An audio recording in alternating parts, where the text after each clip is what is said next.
All right. So that should prove the point right there. But we're gonna continue.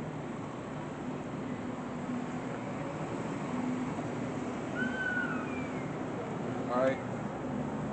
So this is Daniel 7 and 9. It says, I beheld till the thrones were cast down, and the Ancient of Days did sit. All right, which is the Most High Yahweh. That's the Ancient of Days. Whose garment was white as snow, and the hair of his head like the pure wool. So even the Most High has an image. All right. And Yahweh Shai, all right, what did he say?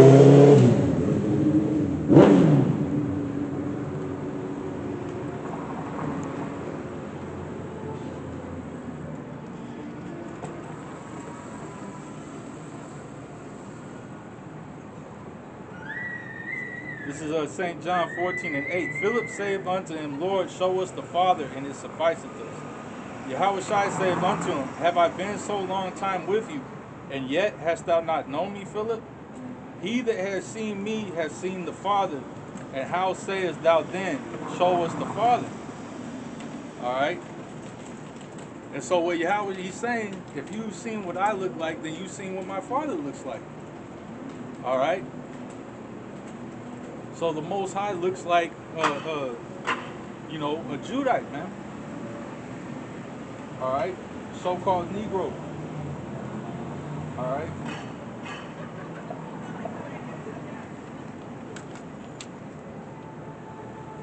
This is Daniel 10 and 6. Or actually, was 10 and 5. Then I lifted up my eyes and looked, and behold, a certain man clothed in linen, whose loins were girded with fine gold of Uphaz. His body also was like the beryl, and his face as the appearance of lightning, and his eyes as lamps of fire, and his arms and his feet like in color to polished brass. And the voice of his words were like the voice of a multitude. Okay? So going on even further, it says his arms and his feet like into color of polished brass. So basically what we're doing is we're destroying that image of the so-called white man being the image of the Lord, man. All right? So you can't use that BS anymore. All right? Which that's already been, you know, broken down a million ways to Sunday, but, you know, we're establishing the foundation here. All right? We're going to continue. Let's see. Because that image is the image that Esau has used to oppress you so-called blacks, Hispanics, and Native Americans, man. All right? To make you feel lesser than. To make you feel, what's the word I'm looking for? You know, I guess lesser than would be what I can think of right now.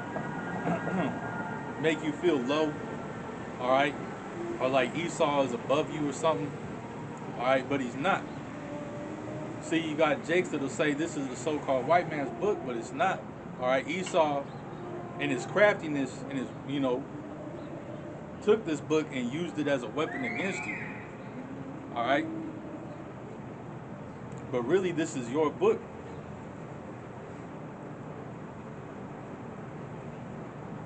This is Song of Solomon 1 and 5. It says, I am black but comely, O you daughters of Jerusalem, as the tents of Kedar, as the curtains of Solomon. Look not upon me because I am black, because the sun hath looked upon me. My mother's children were angry with me. They made me the keeper of the vineyards, but my own vineyard have I not kept. All right? So,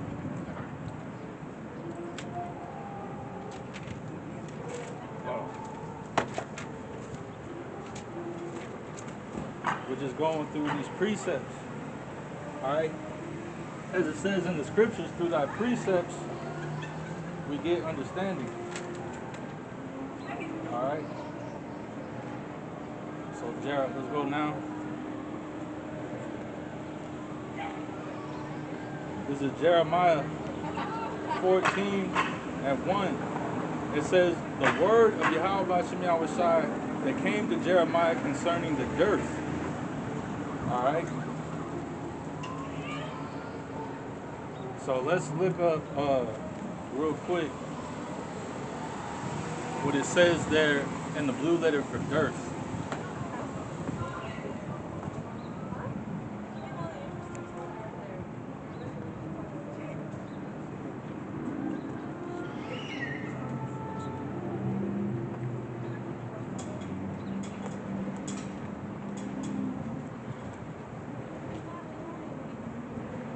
All right. And the word is Ba-Tazarath. All right, dearth, drought, destitution. So a drought. All right, in which it's going to go into. So this is what was going on. All right, it says Judah mourneth, and the gates thereof languish; they are black unto the ground, and the cry of Jerusalem is gone up.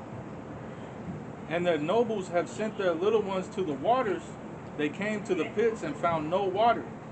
They returned with their vessels empty. They were ashamed and confounded and covered their heads. Okay? And the Lord's getting ready, all right, to do this again, man. All right? The Lord's getting ready to bring about, famine, all right, a lack of water, a lack of bread, all right? And this as a punishment. Okay? Those that believe in Yahweh Shem Yahushai are going to be delivered. Alright? But it says they are black unto the ground.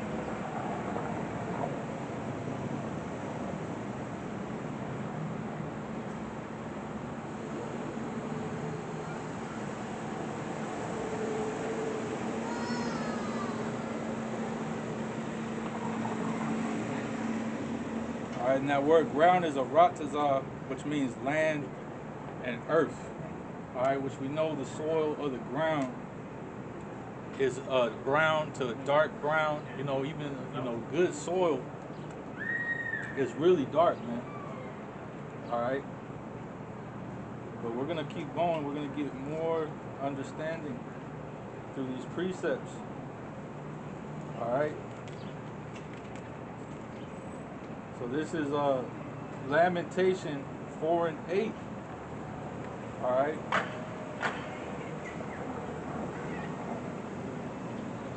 So actually I'm going to start at 5. It says, they that did feed delicately are desolate in the streets. They that were brought up in scarlet embrace dunghills. For the punishment of the iniquity of the daughter of my people is greater than the punishment of the sin of Sodom, that was overthrown as in a moment, and no hand stayed on her. Her Nazarites were purer than snow. They were whiter than milk. They were more ruddy in body than rubies. Their polishing was of sapphire. All right, but then it's going to go in to what's going on through this punishment, this dearth. It says their visage is blacker than a coal. They are not known in the streets. Their skin cleaveth to their bones. It is withered. It is become like a stick. They that be slain with the sword are better than they that be slain with hunger. For these pine away, stricken through for want of the fruits of the field. The hands of the pitiful woman have sodden their own children. They were their meat in the destruction of the daughter of my people. See, they ain't gonna tell you this stuff in the churches, man. All right, that's horrible. That's horrifying judgment, man. All right, women, all right, boiling their own kids to eat them. All right, which that's, the punishment that Yahweh Shem Yahushai is going to punish a lot of people with, man. All right.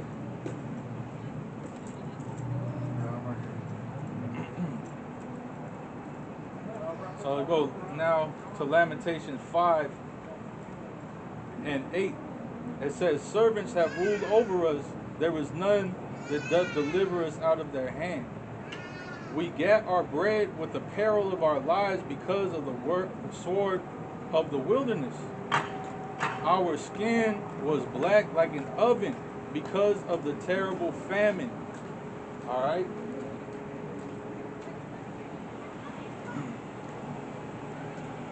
So I'm going to pull this up.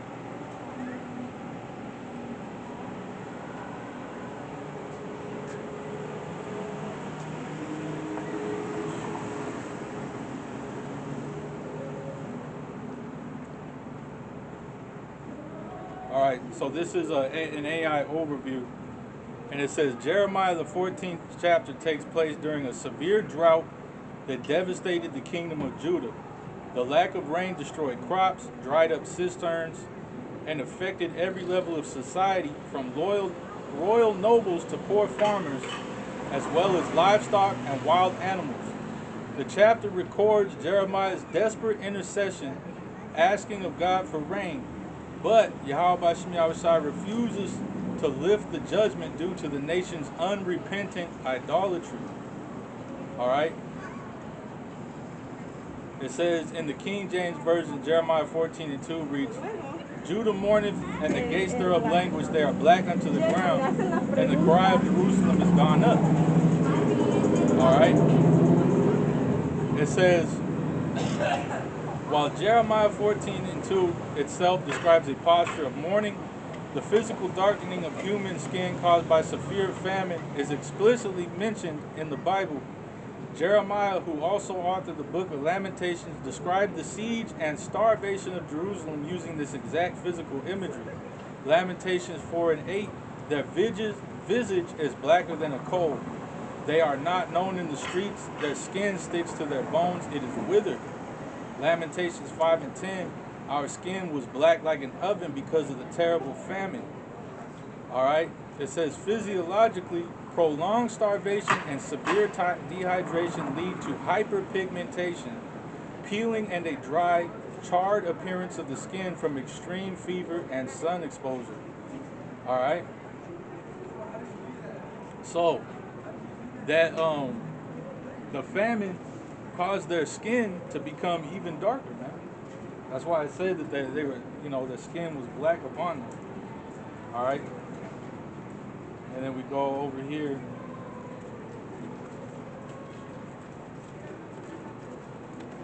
to Job 30:30. And it says, my skin is black upon me, and my bones are burned with heat. All right. So these are all these different precepts that show you that the Israelites were obviously not so-called white people. They were not these so-called Jews that are over there in the land of Israel today. All right, the actual Israelites in the Bible were dark-skinned. All right, and had specifically the tribe of Judah, which, all right, whom the world ignorantly calls Jesus Christ, Yahweh Shai came out of. All right, was dark-skinned with woolly hair. All right, so it couldn't possibly be that image that is portrayed all around the globe. All right, that has you so-called blacks, Hispanics, and Native Americans bowing down and worshiping, all right, these different idols.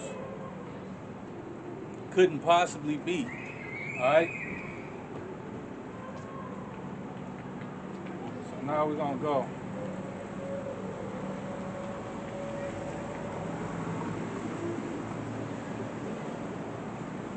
So Deuteronomy 28. And this is Deuteronomy 28:15. It says, but it shall come to pass, if thou wilt not hearken unto the voice of Yahweh thy power, to observe, to do all his commandments and his statutes, which I command thee this day, that all these curses shall come upon thee and overtake thee. All right? Cursed shalt thou be in the city, and cursed shalt thou be in the field. Cursed shall be thy basket and thy store. Cursed shall be the fruit of thy body, and the fruit of thy land, the increase of thy kind, and the flocks of thy sheep. Cursed shalt thou be when thou comest in, and cursed shalt thou be when thou goest out. The Lord, Yahweh Shem Yahushai, shall send upon thee cursing, vexation, and rebuke in all that thou settest thine hand unto for to do. until thou be destroyed, and until thou perish quickly because of the wickedness of thy doing, whereby thou hast forsaken me. All right. Now you could read on. You know, it goes into it, and it talks about, you know, your enemies being the head, you being the tail. All right. The scriptures tell you you're going to have to go to your enemy for the one of all things. All right. These are the curses that were set upon you. But we're going to jump down and go to Deuteronomy 28:64. And it says, and the Lord shall scatter thee among all people from the one end of the earth even unto the other. And there thou shalt serve other gods, which neither thou nor thy fathers have known, even wood and stone. This is the condition that Jake is in today. All right? It says that the Lord would gather Israel and bring them back to their own land after a falling away happened and that man of sin be revealed. All right? Which that's taking place right now. The Israelites are waking up and coming back to who they are right now. All right? But you still have, you know, as it says in the scriptures, when the righteous are in authority, the people rejoice, man. But when the wicked bear up rule, the people mourn. And right now, there's nothing but wickedness going on. Idolatry, that's wickedness, man. This place was built upon it. All right, Babylon, it's all about that, man. Esau had heaped unto himself all people, all kindreds, nations, and tongues, all their different philosophies, their idols. All right, coexistence. All right. When you go back to the Tower of Babel, man, all right, the Lord wasn't with that. The Lord wasn't with the whole earth coming together as one people and one language, and, you know, which that's what Esau wants to do. All right, and that's why you see the nations are being divided. He's losing his grip. He's being revealed. Ultimately, he's being destroyed, man. All right, and his enterprise is being destroyed, and this society is being destroyed, man. It's not gonna. Things ain't gonna get better, man. All right. Things are going to keep on getting worse, all right, until eventually this place gets destroyed. But, all right, those that repent, those that are of the elect, are going to be delivered, all right, out of this destruction, all right, by the chariots. When Yahweh Shai returns with the chariots, the holy angels, man, all right. If you're of the elect, you're going to be delivered out of this destruction, and you're going to take part, all right, in a new heaven and a new earth, a new, you know, the restoration of the nation of Israel, all right. The kingdom is to the Israelites, all right, and Yahweh Shai will be, you know, the ruler and overseer of it. All right, and the Israelites will be on acting judges upon the earth, ruling over the nations under Yahweh Shai, and King David, man. All right,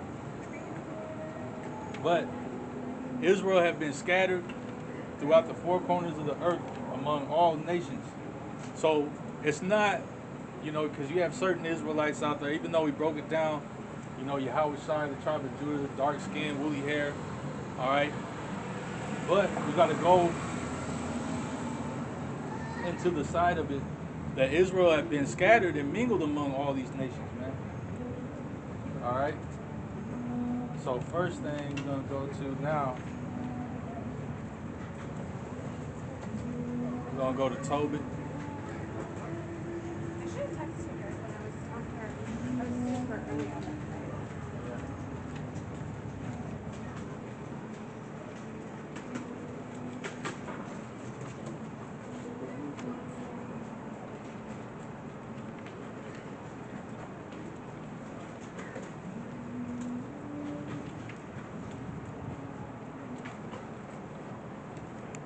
Bear with me.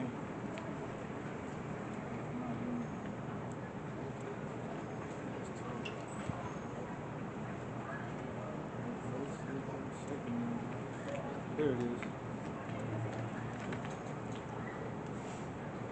This is Tobit 13:3. It says, confess him before the Gentiles, you children of Israel, for he hath scattered us among them. Okay, you have the southern kingdom have largely, kept their image. But you take a look at the northern kingdom, which the northern kingdom was super heavy into idolatry and mingling with the nations and stuff, man. And then you had the Spanish that invaded, Portuguese, so on and so forth, man. And yeah, man, you see the northern kingdom, they'll range from dark skin and woolly hair to looking like a straight up so-called white man. All right, and that's true also of the southern kingdom. Okay, but you see the northern kingdom, man, they shoot. Hey, man, a lot of them is light skinned, man. A lot of them is light skinned. All right. So now we're gonna go to First Esdras. So this is First Esdras 8:69. It says, the nation of Israel, the princes, the priests, and Levites have not put away from them the strange people of the land, nor the pollutions of the Gentiles, to wit, of the Canaanites, Hittites, Perizzites, Jebusites, and the Moabites, Egyptians, and Edomites. For both they and their sons have married